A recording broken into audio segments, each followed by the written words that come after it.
It's Friday and another episode of Love, Sex, Lies, and Reality Talks. Welcome back. And today it's all about the dating myths and reality of it all.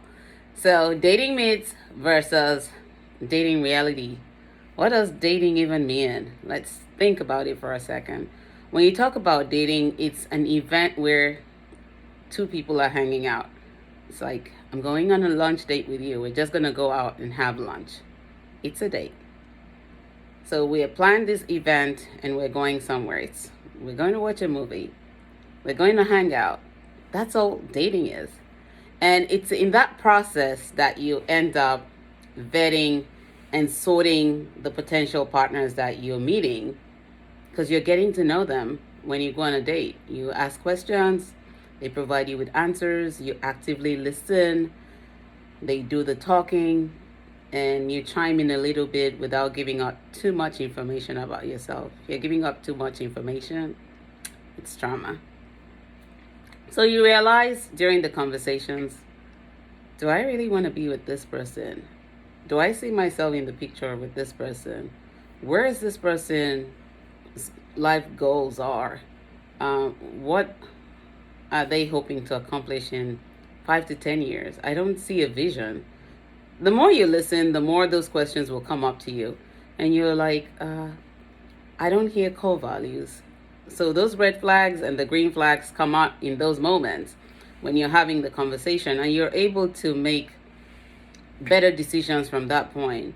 But most of the time, that's not what we do. We go in and it's like, oh, he started talking, my heart was melting. I thought I met the one. I think he's the one. And then he's also like, oh, I can get in the cookie jar. And all that, fantasy and illusions are playing on in the back of your minds. And then you're looking at it as, what am I really looking for here?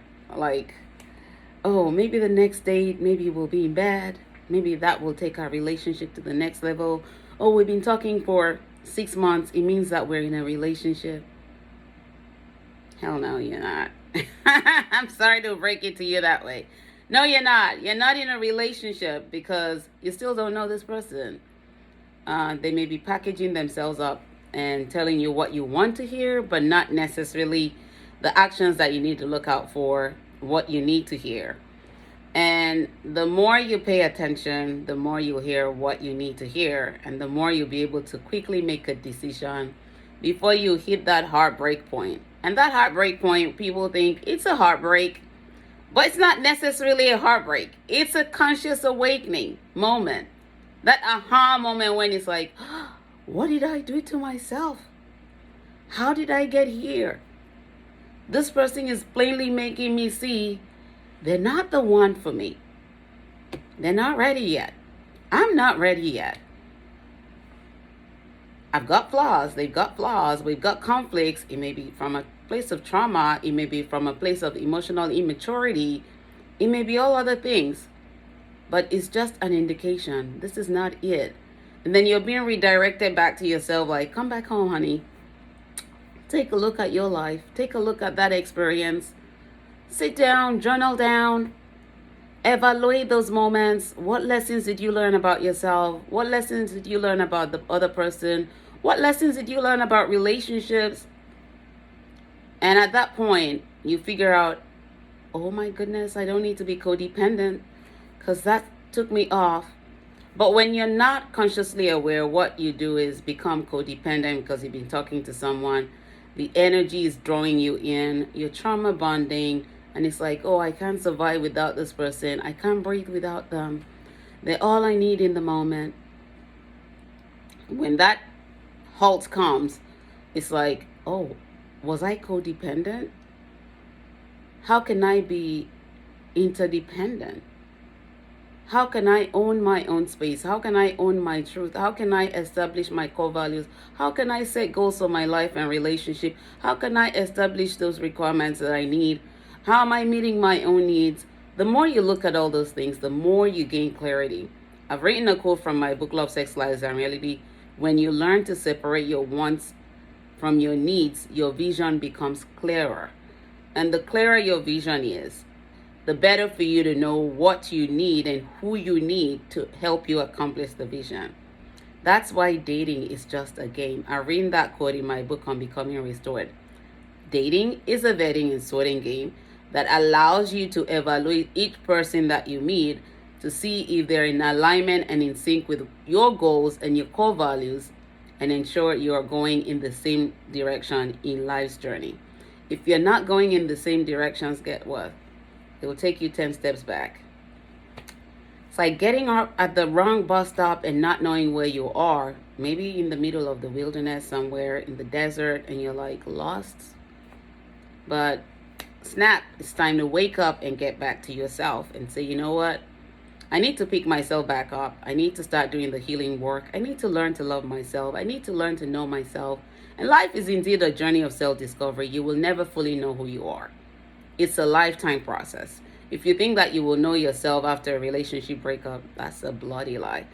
I've been like over a decade now working on myself, and the more I meet people, the more I'm recognizing the things that I don't know. My son, I was always share with you guys, is a tool that God has placed in my life to help me even discover myself and my strengths sometimes when I don't get it together. Nobody is perfect. Remember that always. And nobody's going to know themselves, him or herself, totally. It's a lifetime event. The more you meet people, the more you experience life, the more you're going to get to know you, the more you're going to have healthy boundaries, the more you're going to be more forgiving of yourself, the more awakening moments you gain, and the more you evolve in life's journey. This is why when you look at relationships, you must be patient with yourself, because that's an attribute of love itself. You must be conscious about the choices you're making so that you're not contributing to losing yourself. You must come back home and evaluate your life regularly by introspecting and saying, what did I accomplish today? What did I accomplish with my goals? How did I lose myself on my path today? How can I get back on track? And how can I make sure that I'm vetting and sorting the people that I'm meeting? Remember this, date privately so that you can evaluate the partners without having other people's opinions clogging your judgment. Court consciously, because when you're consciously awakened during courtship place, which is where the relationship happens, you're able to tell if you're going to move forward or no, this is not it. Maybe we need to take a break and reevaluate things and then see if we can work it out. If not, then everybody moves on. And then you marry wisely because it's a lifetime event. It's not supposed to be short term. It's supposed to be lifetime. And so when you date privately, marry wisely, and court consciously, like I read in my book on Becoming Restored, that's a quote from my book. So you look at it as, if I can date privately, I can better evaluate this person. I can ever figure out I can rightly figure out if they do meet my requirements. I can process my thoughts better. I can align, make sure we're in alignment. I can court consciously because now I know myself. I know what I'm looking for. I'm more aware of the things that I'm noticing. We're discussing things. We're resolving issues in an amicable way, and we're growing together. And then when you marry wisely, it's a lifetime. You're already each other's best friend. Things become easier. Will you face challenges? Of course, but you will be able to support each other better when you do these three things. Remember to never stop loving while living. When you stop loving, you stop living. When you stop living, it means it's time to go back to the maker. But while you're still here, remember, dating is a myth. It's not a relationship. It's a vetting and sorting game. The real relationship starts when you go into courtship. And that's where you need to know that when you vetted and you've sorted, now you're together, you're able to start evaluating and building the solid foundation down before you get into marriage.